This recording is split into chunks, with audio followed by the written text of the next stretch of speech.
Welcome to Keep What You Earn, your judgment and jargon-free zone for entrepreneurs of all levels. Get ready to learn how to scale your business, save money in taxes, and create a business that grows your wealth. If it feels like the financial side of business is like eating your vegetables, well then think of this podcast as the ranch dressing to make the process a little more enjoyable. My name is Shannon Weinstein. I'm a CPA and business owner on a mission to simplify money and empower others through knowledge. I hope this episode inspires you to take action, but remember that the information we share is for educational purposes only and is not individual tax advice. Now that we got that out of the way, let's start the show.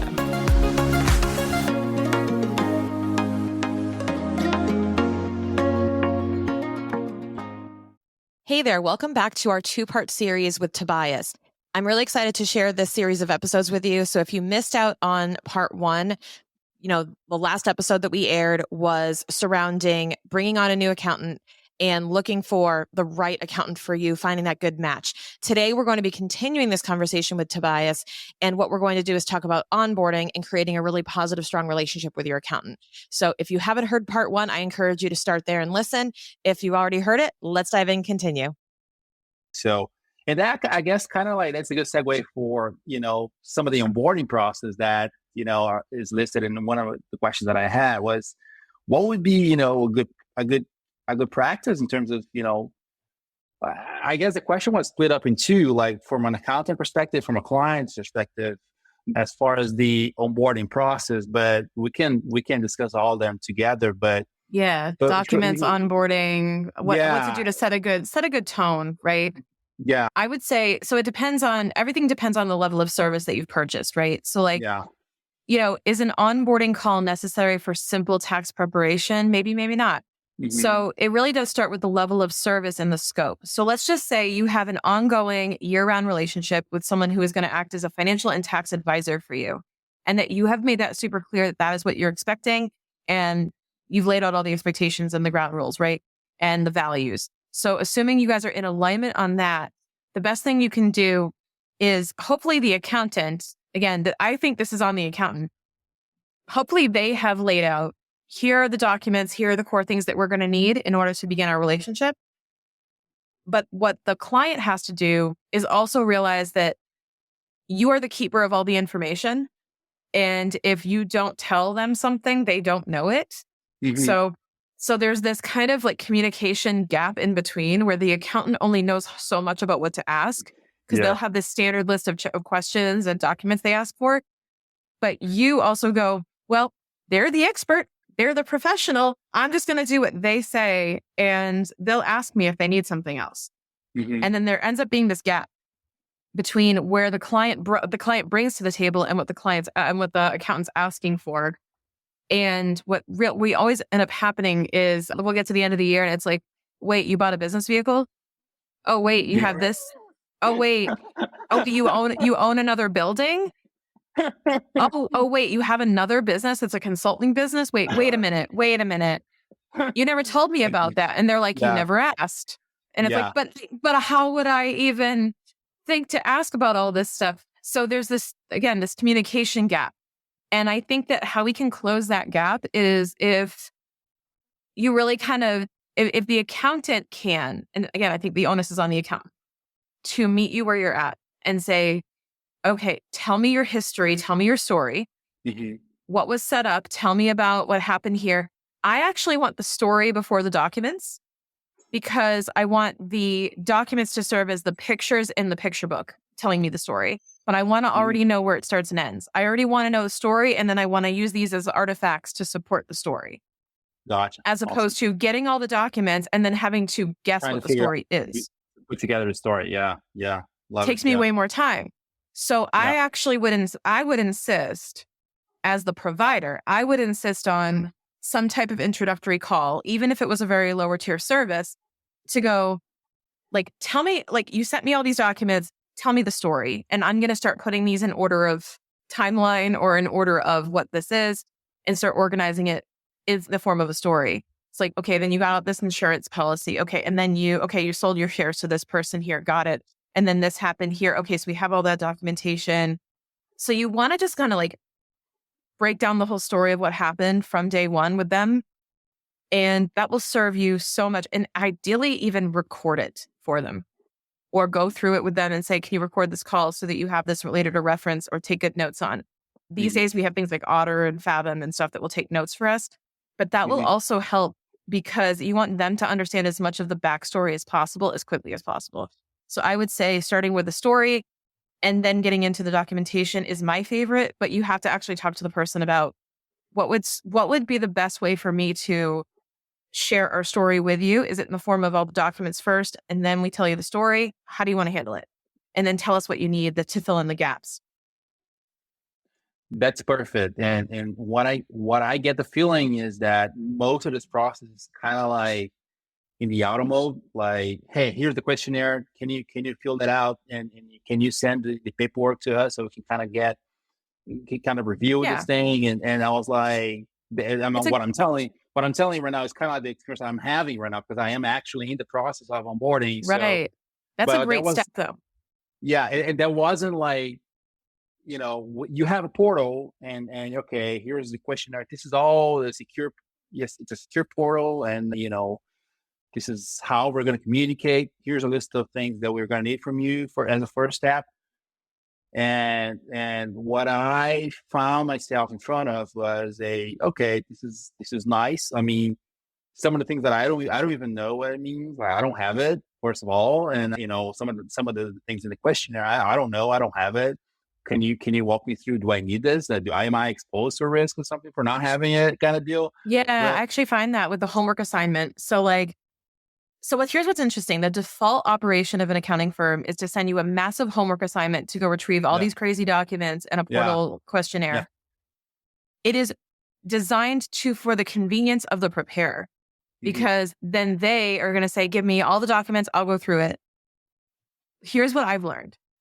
That this is more on the side of the professional, this is my opinion, that you should start with the core documents, like the corporate formation, the tax returns, the stuff that they have to have on file that they typically have to pull on a periodic basis to have ready, like the stuff that you should have on hand that's like pretty easy. I say get the core fundamental documents, the historical tax returns, the financial statements, the corporate documentation, right? Maybe the articles of incorporation, whatever. Then I say, let's sit down and go through your story. And then on the questionnaire, what we actually do is we remove the non-applicable questions, or we will highlight the ones we really need. And then we will give you the homework assignment to fill in the blanks for us. So we will be specific about, give me the insurance policy with this type of insurance company that you mentioned. Give me the corporate documents related to this company that you started. So we can be really specific on the request and contextualize it to the story. Yeah. That's my opinion on how, because clients will be like, so the first interaction I have with you is this massive checklist of stuff that I have to send you. It's overwhelming. Yeah, it is. It is. It is.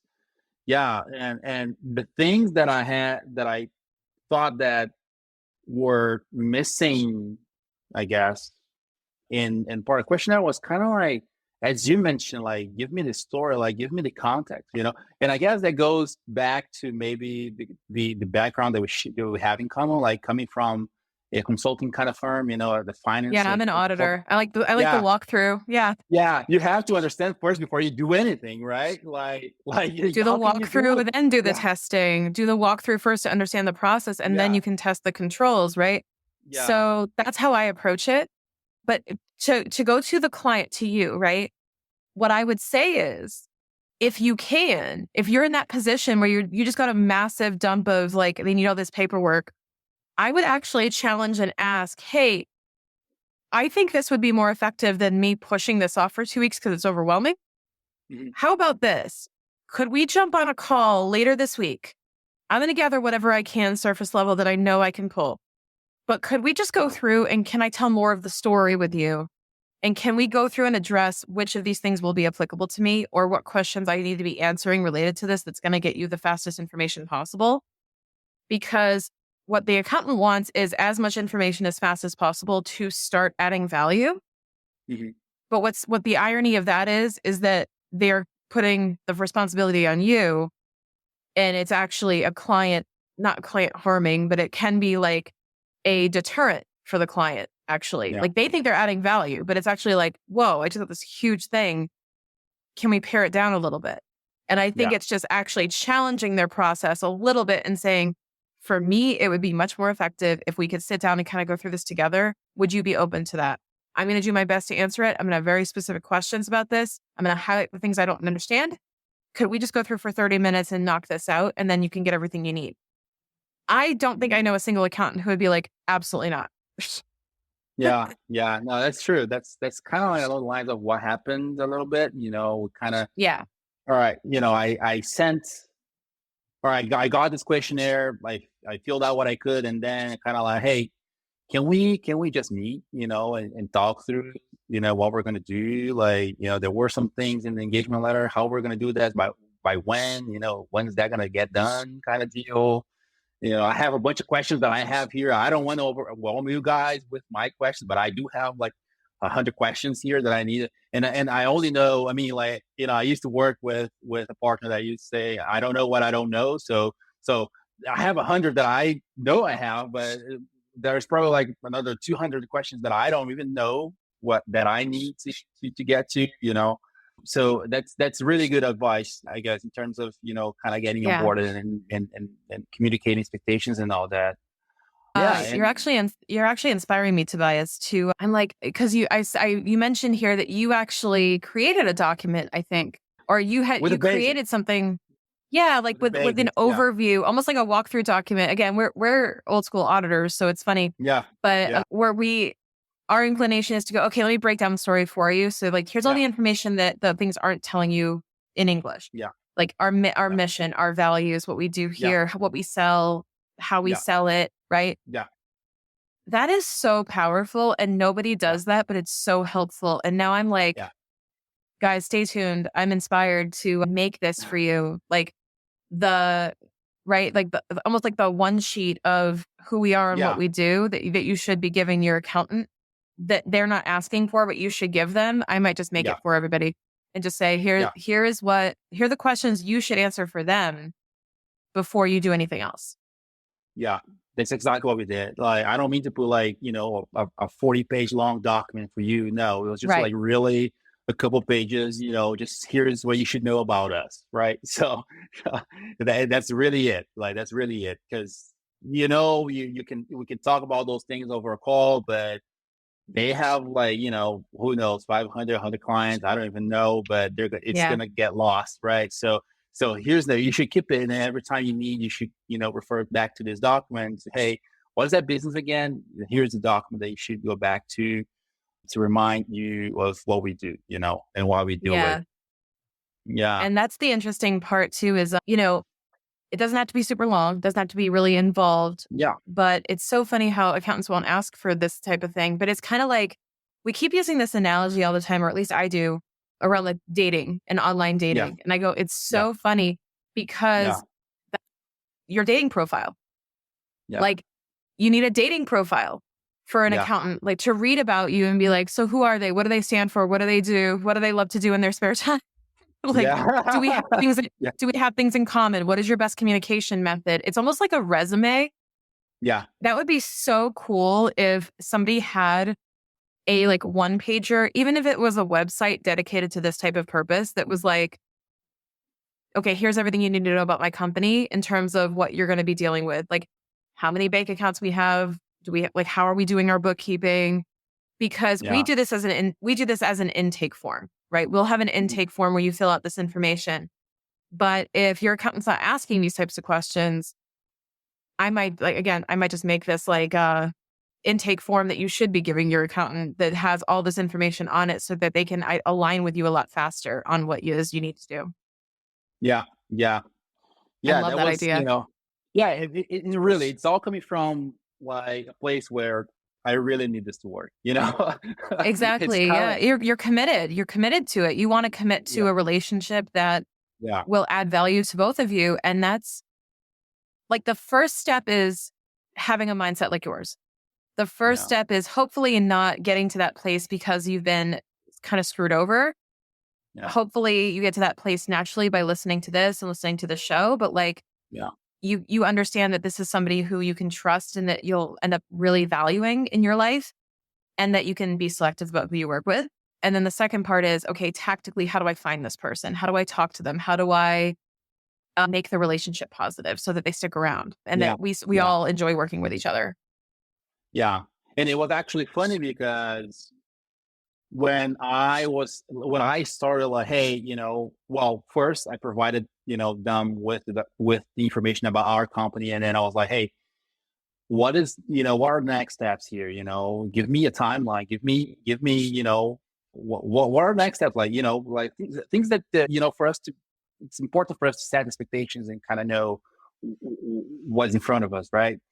And it was funny because she was like, well, it's just interesting that you asked, because we don't actually have something like a presentation kind of deal where it's visual for us to kind of meet with the clients to have a kind of like an onboarding official kind of call. So I guess that because I was asking so many questions, she was like, it's interesting because we're actually going to put that together, because that's going to be useful. We're used for to that. You and I are used to that. You and I are used to that with our company. But, and it's funny, I have an onboarding deck where we walk through core values, communication styles, and expectations. And it's in our engagement letter as well, but we both know that like the engagement letter may or may not be actually read. So we actually break down the engagement letter in the form of an onboarding deck and say, this is what we've agreed to. What it also does is it also allows for, and this is what we don't realize, is from the perspective of the accountant and the client, it allows for you to have terms whereby and expectations whereby if someone does not meet those expectations, or if the accountant does not fulfill on the 48-hour turnaround time that they promised, or whatever it is, the client also doesn't really act like a member of the team with the accountant, and they're keeping stuff from them and they're not informing them of stuff that they need or not responding. It's a really clear thing you can cite back to say, hey, remember in our onboarding call, we talked about the importance of responsiveness. Well, this has been something that's been kind of a challenge lately. And for that reason, we're going to be ending our contract. That is way more objective. Yeah. When you can go back to, remember when we made a commitment to each other that this is how we were going to do it? I don't think we've been doing it this way.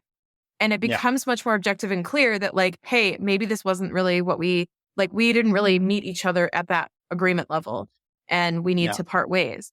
It's so much cleaner when you have to have a change in the relationship to cite back to something you discussed previously and a commitment you already made to each other. Yeah. Yeah.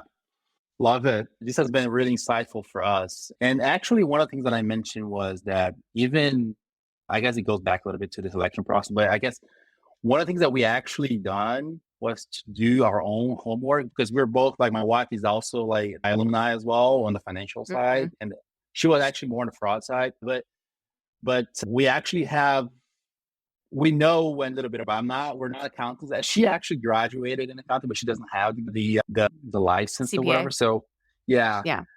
But we do have that finance kind of mindset. We it's not like we don't know a lot. We know a lot of things. There's a lot of things we don't know, but the basics, I would say we know how to put together. So things that bother me really was that, all right, in order for me to bring someone, I have to be more confident about what we have in house, in terms of numbers and stuff like that, right? For me to be able to even walk through someone, like, hey, this is what we do. This is how we do it. This is how our numbers work. This is how we, recognize revenue. This is how, this is how we organize our finances and stuff. So what would be, some of your maybe recommendation on pre-work that, someone that is out for a new accountant, that what should they do before they even go out there and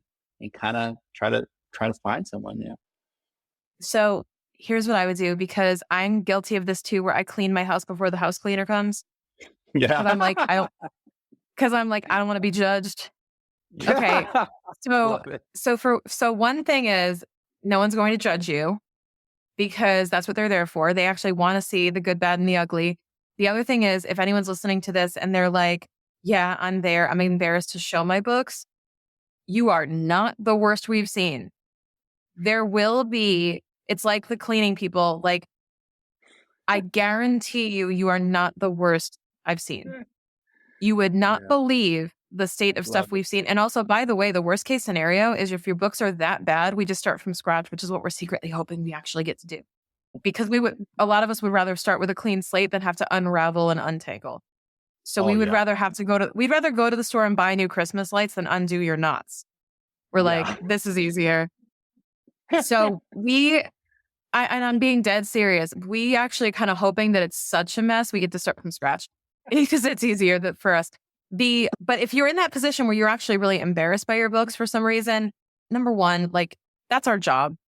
Like, don't be embarrassed by your mess when you hired people to come and clean it. Like, this is what we're here to do. We're here to help. We're not going to judge you.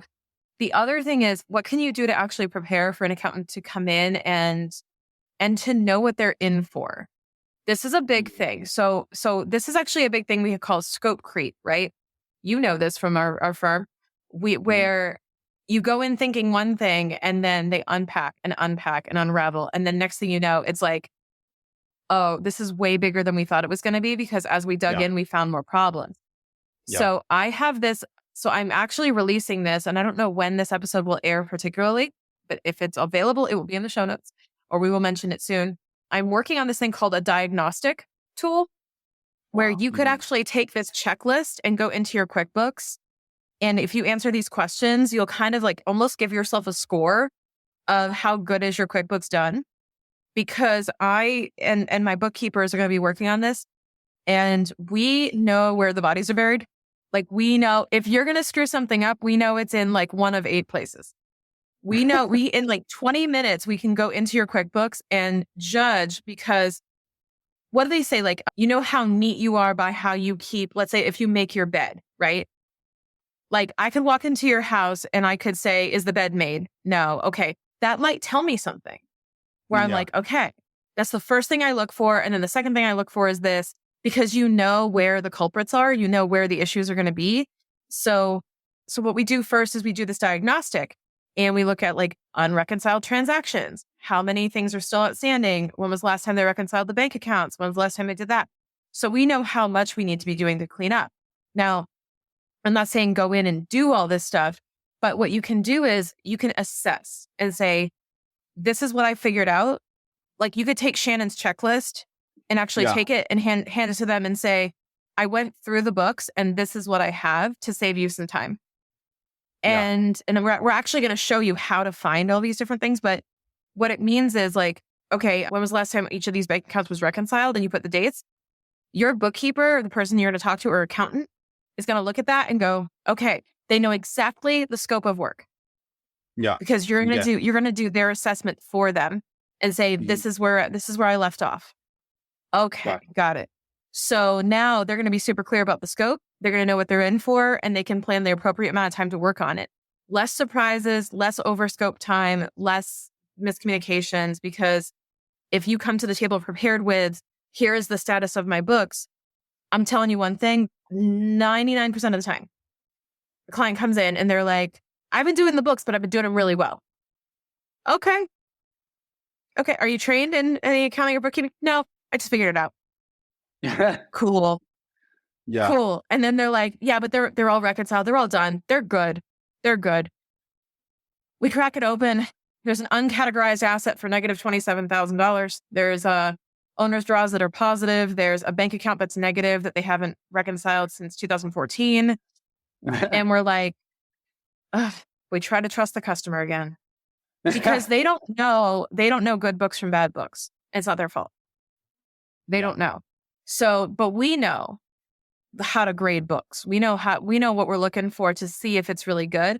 So my point being, use something, whether it be this tool, or if you know somebody who could do it, or you want to ask the bookkeeper, hey, would you mind doing a quick pass through and kind of giving me a grade or a score and tell me a list of what would have to get done.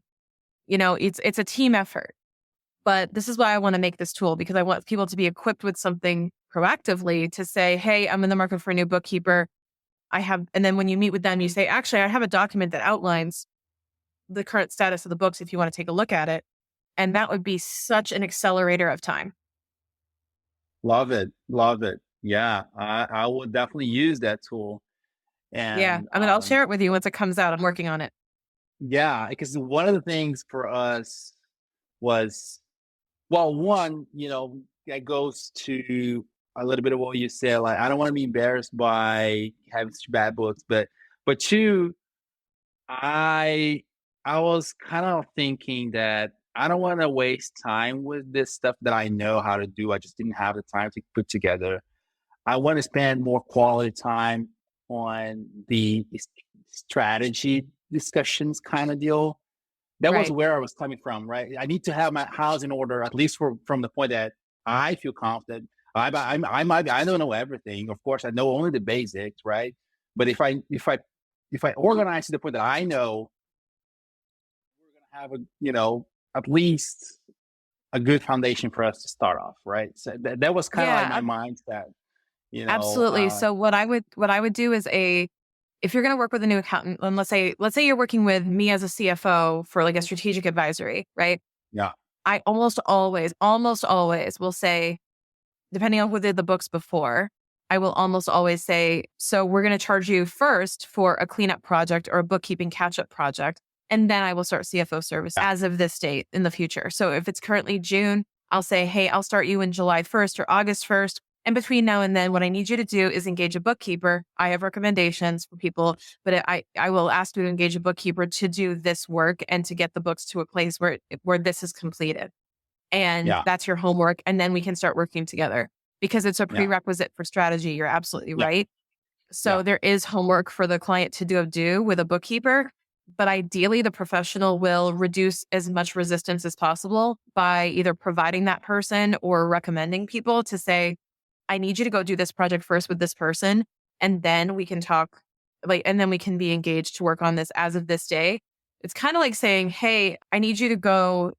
Like it's a test almost to say, I yeah, need you to go commit to getting this right. And then I will work with you.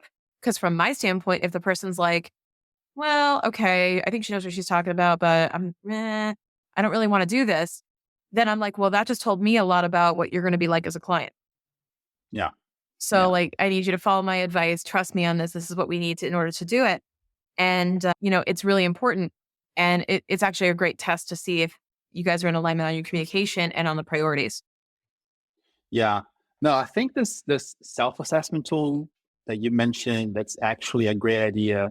That is so powerful, I guess, that I kind of feel like QuickBooks themselves should have something along those lines. It would be good. Uh, And you can also use it for your bookkeeper too if you want to like grade them, even though that's kind of shady. But it's like, I want to see how they're doing. Because in all yes, honesty, there's a lot of people who come to me and they'll say, I have a bookkeeper, but I have no idea if they're doing a good job or not. I have no idea how to grade them or know if they're high performing bookkeeper or they're just like, doing a half-assed job. I don't know because the books seem yeah, to be getting done. I get profit and losses and I don't know any differently. And if you're in yeah, that position, this is going to be perfect because I think it's going to give you a tool to actually say, hey, this is what I've heard the expectation is. It looks like this is what's happening. Can we talk about it? It will just give you a tool to actually address that. yeah. Love it, love it. We're definitely gonna be Yeah. using that. Yeah. Yeah, this has been really insightful, Shannon. I guess I was looking at the list of things that I put together for us to discuss, and really, I think we hit them I don't all. think, yeah, we definitely hit them all, and this has been incredibly valuable to me, for me to learn more from you, from you, and from your experience, of course. And I've been listening to your podcast as well, so it's been great. So yeah, thank you so much for spending time with me on this Friday Yeah, afternoon for absolutely. us to go through those. We're definitely going to be doing some of the things that you mentioned, and I'll be on the lookout for this self-assessment bookkeeping tool. Yeah. Let's I'm going to make let's sure we have apply that that. available for you guys. Yeah. We'll be putting that out soon. Tobias, thank you so much for reaching out and being open to being on the show and talking through this because I knew this conversation, although I have these conversations all the time in private, it's so important for someone else to be able to hear this because they may not be Yeah, asking these questions and they may be sitting there yeah, going, I didn't even think about half this stuff. Like this didn't even occur to me. yeah. So you're going to help other business owners start actually figuring Awesome. out what it is they want. And it's going to be so impactful for them too. So I really appreciate it. And guys, if you're listening to the show and you want to do this too, you want to actually pick my brain, sit down, go through these questions, have me help you with your business, we can always do this. Shoot me a message, shoot me a DM, let me know, and let's hop on the show and talk through it. Tobias, thank you so much for hopping on today. Well, thank you.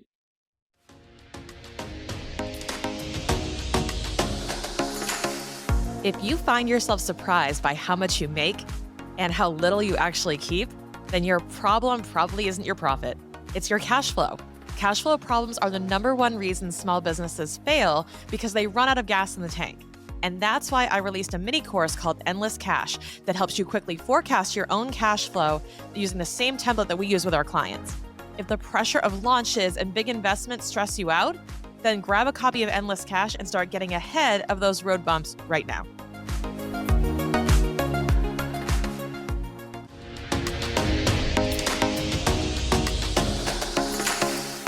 Thank you so much for listening. If you enjoyed this episode, please leave a rating and review on your podcast platform. This small action goes a long way for podcasters to get our message heard by more business owners just like you. Be sure to check out the show notes for links to information about our guests and ways to get in touch with me. We'll see you on the next episode.